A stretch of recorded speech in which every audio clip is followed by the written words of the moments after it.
Praise the Lord. இன்றைக்கி நம்மளுக்கு இந்த இரவு வேலையில் ஒரு சில பேர் எல்லா வேலையும் முடிச்சுட்டு வீட்டுக்கு வந்திருப்பீங்க, ஒரு சில பேர் ட்ராவலில் இருப்பீங்க, ஒரு சில பேர் இன்னும் வேலையை முடிக்காமல் இந்த வீடியோவை பார்த்துட்ருக்கலாம்.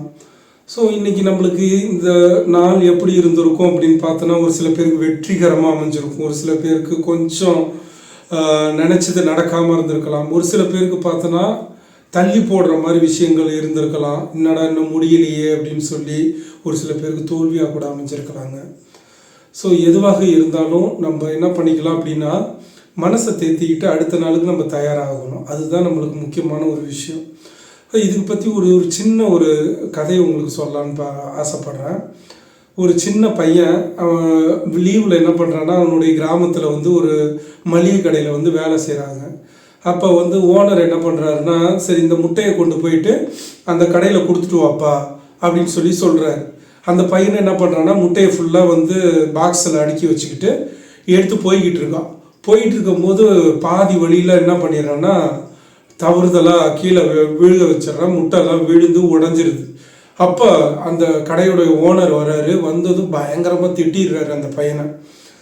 திட்டிட்டு இந்த முட்டை உடஞ்ச முட்டைக்கான வருமானத்தை நான் உன்னுடைய சம்பளத்துலேருந்து தான் பிடிச்சிக்குவேன் அப்படின்னு சொல்கிறாரு. போய் நீ என்ன பண்ணு, கடையில் என் தம்பி இருப்பான், தம்பிக்கிட்ட சொல்லி நீ என்ன பண்ணு, மறுபடியும் முட்டையை எடுத்துகிட்டு போய் அந்த கடையில் கொண்டு போய் கொடு, ஒழுங்காக கொடுத்துட்டு போ அப்படின்னு சொல்லி கோவத்தோடு அவர் கிளம்பி போயிடுறாரு. இவன் என்ன பண்ணிடுறான்னா, மறுபடியும் கடைக்கு போகிறான். கடைக்கு போய் நடந்த விஷயத்த சொல்லிட்டு மறுபடியும் முட்டைகளை எடுத்துக்கிட்டு மறுபடியும் நடந்து வந்துக்கிட்டு இருக்கான்.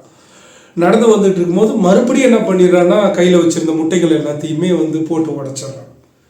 உடைச்சிட்டு அந்த இடத்துல என்ன பண்ணுறதுன்னு தெரியாமல் முடிச்சுட்டு இருக்கும்போது, அப்போ அந்த சின்ன ஓனரும் என்ன பண்ணுறாருன்னா வராரு. அந்த பையனை பார்த்துட்டு, சரி மொதல் டைம் தான் கவனக்குறைவாக பண்ணிட்டேன், ரெண்டாவது டைமும் உடைச்சிருக்கியா, அப்படி என்ன தான் நீ யோசிச்சுட்டு வந்த சொல்லு அப்படின்னு சொல்கிறாரு, கேட்குறாரு. அப்போ அந்த சின்ன பையன் என்ன சொல்கிறான்னா, இல்லைங்கய்யா, மொதல் டைம் நான் வரும்போது இந்த மரத்தில் ஒரு குருவி இருந்தது. அந்த குருவி என்ன பண்ணுதுன்னு வேடிக்கை பார்த்துட்டே வந்தேன். கீழே டக்குன்னு கல்லில் தடுக்கி நான் முட்டையை கீழே போட்டுட்டேன்.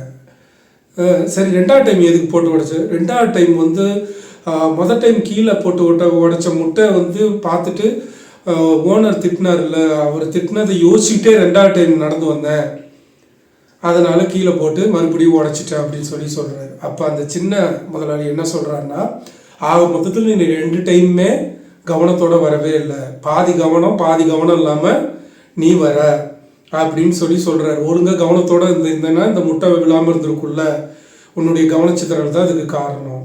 ஆமாம் ஆண்டவர். ஆண்டவர் நமக்கு ஒரு விஷயத்தை செய்ய சொல்லும் போது நம்ம முழு மனசோட முழு ஒரு ஈடுபாடோட அந்த விஷயத்தில் நம்ம இறங்குறோமா அப்படின்னு பார்த்தோன்னா, கண்டிப்பாக 100% பேர் தான் முழு ஈடுபாடோட அந்த காரியத்தில் இறங்குவாங்க.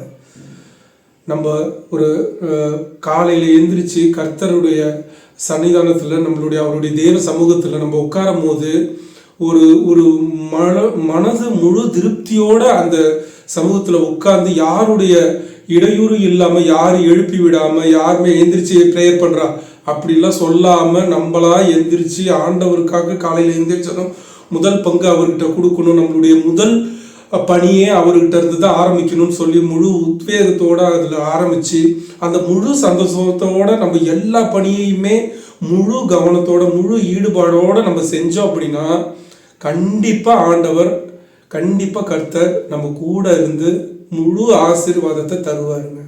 ஆனால் நம்ம அந்த மாதிரி செய்கிறாங்க ஒரு சில பேர்கிட்ட தான் அந்த ஈடுபாடு இருக்குது, ஒரு சில பேர்கிட்ட மட்டும்தான் அந்த விசுவாசம் இருக்குது.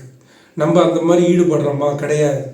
ஏதோ காலையில் எழுந்திரிச்சு ப்ரேயர் பண்ணணுங்கிறதுக்காக ஒரு 5 நிமிஷம் 10 நிமிஷம் ப்ரேயர் பண்ணிவிட்டு அவசரமாக வேலைக்கு போயிட்டு மேனேஜர் என்ன சொல்லிடுவாரோ, முதலாளி என்ன சொல்லிடுவாரோ, அவங்க என்ன சொல்லிடுவாங்களோ அப்படின்னு சொல்லிட்டு அறக்க பறக்க அவங்களுக்காக வேலை செஞ்சு, அப்புறம் வீட்டுக்கு வரும்போது வீட்டில் உள்ளவங்க என்ன சொல்லிடுவாங்க, அதை வாங்கிட்டு வர சொல்லுவாங்க, அதில் பாதி மறந்து வாங்கிட்டு இந்த மாதிரி நம்ம எல்லாத்துலேயுமே ஒரு ஃபுல்ஃபில் ஆகாமல் இருக்கும். ஸோ இப்போ நம்ம ஒரு முடிவு எடுத்துக்கணுங்க.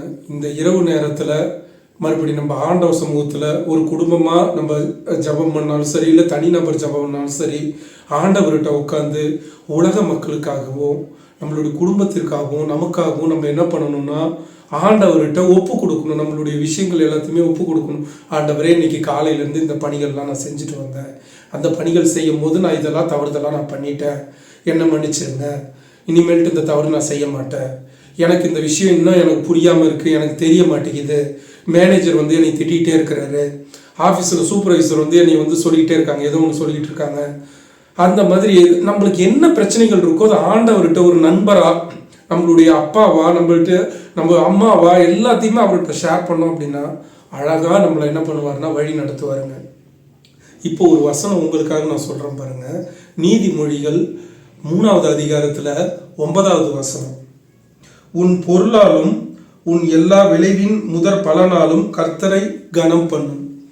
அதாவது நம்ம சம்பாதிக்கிற வருமானம், அதே மாதிரி பார்த்தீங்கன்னு வச்சுக்கோங்களேன், முதற் பலன் நம்மளுக்கு கிடைக்கக்கூடிய ஆசீர்வாதம், யார் ஆசீர்வாதமாக இருந்தாலும் சரி, ஒரு ஆஃபீஸில் ஆசீர்வாதமாக இருக்கட்டும், இல்லை வீட்டில் இருக்கட்டும், வெளியில் எங்கேயாவது ஒரு பொது இடங்களில் எந்த இடத்துல இருந்தாலும் சரி, ஆசீர்வாதம் கிடைச்சாலும் சரி, இல்லை நம்மளுடைய வருமானம் எதுவாக இருந்தாலும் அதனுடைய முதற் பலன் ஃபஸ்ட்டு ப்ரியாரிட்டி நம்ம யாருக்கு கொடுக்கணும் அப்படின்னு பார்த்தோன்னா நம்மளுடைய பாக்கெட்டுக்கு வச்சுருக்க கூடாது, அதை தூக்கி ஆண்டவர்கிட்ட கொடுக்கணும்.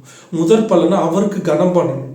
அப்படி அவரை கனம் பண்ணணும் அப்படின்னா நம்மளை எப்படி வச்சிருப்பாரு அப்படின்னா எந்த விதத்துலேயும் நம்மளை குறைச்சல் இல்லாமல் சந்தோஷமாக நீடூழி வாழ்கிறதுக்கு அவர் அழகாக வழியை நடத்துவாருங்க. ஏன்னா அவர் தான் நம்மளுடைய மேய்ப்பர். நம்ம எந்த இடத்துலையும் தாழ்ச்சி அடைய மாட்டோம். ஸோ அவர் நம்ம மேய்ப்பர், நம்ம கரெக்டாக மேய்ப்பார். நம்ம எப்படி போகணும், எப்படி வழி நடத்தணும் அப்படின்னு சொல்லி, வனாந்தரமாக இருந்தாலும் சரி, ஒரு சோலைவனமாக இருந்தாலும் சரி, எல்லா இடத்துலையுமே அழகாக வழி நடத்துவார். ஸோ நீங்கள் எல்லா விஷயத்தையுமே ஆண்டவர்கிட்ட ஒப்பு கொடுங்க, கர்த்தர்கிட்ட ஒப்பு கொடுத்து அவருக்கு முதற் பலனை கொடுங்க. உங்களுடைய ஆசீர்வாதமாக இருந்தாலும் சரி, உங்களுடைய கஷ்டம் நஷ்டம் எதுவாக இருந்தாலும் சரி, ஒரு இன்பம் எதுவாக இருந்தாலும் அதை வந்து ஆண்டவர்கிட்ட கொடுங்க. கொடுத்தீங்கன்னா கண்டிப்பாக உங்களுக்கு பிராச்சித்தம் நிச்சயம் கர்த்தர் தருவாராக. அவங்க ஒரு சின்ன ஜபம் பண்ணிடலாமா? பரலோகத்தில் இருக்கிற எங்கள் பிதாவே, இந்த வீடியோவை பார்த்துட்டு இருக்கக்கூடிய பிள்ளைகள் எல்லாருடைய நான் ஜபம் பண்ணுறப்பா, அவங்கள உங்கள் கையில் கொடுத்து நான் ஜபம் பண்ணுறப்பா. அவங்க இந்த நாளில் ஒரு சில விஷயங்கள் வெற்றிகரமாக முடிஞ்சிருக்கலாம், ஒரு சில விஷயங்கள் வந்து பார்த்தோன்னா என்ன நடந்ததுன்னு தெரியாமல் ஒரு சோகத்தில் இருக்கலாம், இல்லை இந்த விஷயம் நடக்கவே இல்லை, எப்போ நடந்து முடிக்குமோ அப்படின்னு ஒரு யோசனையிலேயே இருக்கலாம். எந்த விஷயமா இருந்தாலும் ஆண்டவரே, நீங்கள் தான் அவங்கள வந்து வழி நடத்தணும். நீங்கள் தான் அவங்களுக்கு வந்து ஒரு குருவாக இருந்து அழகாக வழி நடத்தி அவங்களுக்கு என்ன பிரச்சனை இருக்கோ அந்த பிரச்சனைக்கான தீர்வை நீங்கள் வழி நடத்தி அவங்களுக்கு ஆசீர்வாதமாக இருந்து அவங்களுக்கு ஒரு பாதையை கொடுங்கப்பா, ஒரு புதிய ஆசீர்வாதத்தை கொடுங்கப்பா. இந்த நாள் மட்டும் இல்லை, எல்லா நாளும் அவங்களுக்கு ஒரு புதிய கிருபையை கொடுத்து புதிய ஒரு வழிகாட்டியை அவங்களுக்கு இருந்து அவங்களுக்கு ஆசீர்வாதமாக கொடுங்கப்பா. நான் இயேசுவின் நாமத்தில் ஜெபிக்கிறேன்ப்பா ஆண்டவரே பிதாவே. ஆமீன், ஆமீன், ஆமீன். ஸோ எல்லாருமே சந்தோஷமாக ஆண்டவர்கிட்ட ஜெபம் பண்ணிவிட்டு தூங்குங்க. அவர் முழு பாதுகாப்போடு உங்களை வழி நடத்துவார். இன்னொரு நாளில் நம்ம வீடியோ பார்ப்போம். நன்றி.